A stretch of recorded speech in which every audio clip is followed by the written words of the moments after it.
শুভ দীপাবলি। আজকে ভূত চতুর্দশী। তার আগেই সবাইকে শুভ দীপাবলির অগ্রিম শুভেচ্ছা অভিনন্দন সবাইকে।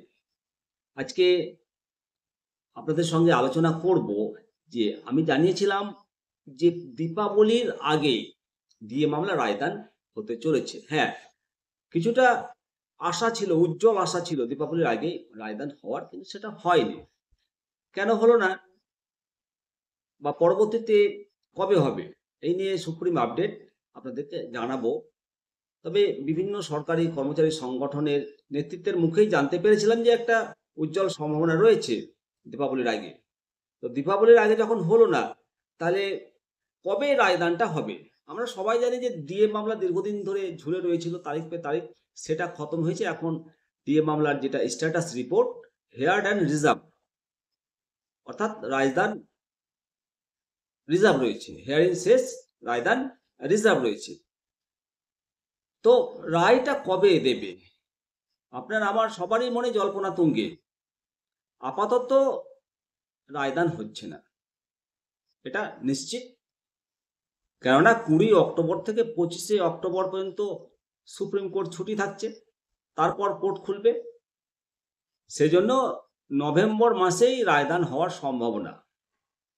তবে নভেম্বর মাসেও যদি রায়দান না হয়, মনে রাখতে হবে 22শে ডিসেম্বর থেকে 1লা জানুয়ারি সুপ্রিম কোর্ট বন্ধ থাকবে। এর মধ্যে রায়দান যদি না হয়, তাহলে পিছিয়ে যেতে পারে নতুন বছরে। তবে যতদূর আশার আলো, নভেম্বরে রায়দানটা হবে। কেননা ডিএ মামলার চূড়ান্ত শুনানির সময় সুপ্রিম কোর্টের নির্দেশ ছিল যে সব পক্ষকে রিপোর্ট জমা দিতে হবে। সেই মতো রাজ্য সরকার, মামলাকারী সংগঠন, সরকারি কর্মীদের একাধিক সংগঠনের পক্ষ থেকে রিপোর্ট পেশ করা হয়েছে।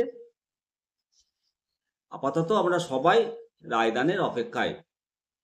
তো সূত্রের যেটা খবর, সুপ্রিম কোর্ট ইতিমধ্যে ডিএ ইস্যুতে রাজ্য সরকারের রিপোর্ট পেশ করা তথ্য সহ মামলাকারী সংগঠনগুলোর রিপোর্ট তথ্য সমস্ত খতিয়ে দেখার কাজ প্রায় শেষের পথে। সেই কারণে দীপাবলির আগে রায়দানটা আশা করেছিল কর্মচারী সংগঠনের একাংশ, কিন্তু সেটা হলো না। কবে রায়দান হবে সেই সংক্রান্ত কোনো ঘোষণা সুপ্রিম কোর্টের তরফ থেকে হয়নি। সমস্তটাই কর্মচারী সংগঠন সূত্রে পাওয়া তথ্য আপনাদের সঙ্গে শেয়ার করলাম।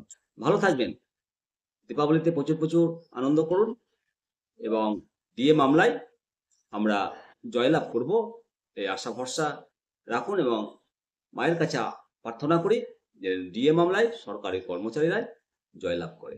অবশ্য আপনাদের কমেন্ট সেকশনে জানান। জয় হিন্দ, জয় ভারত।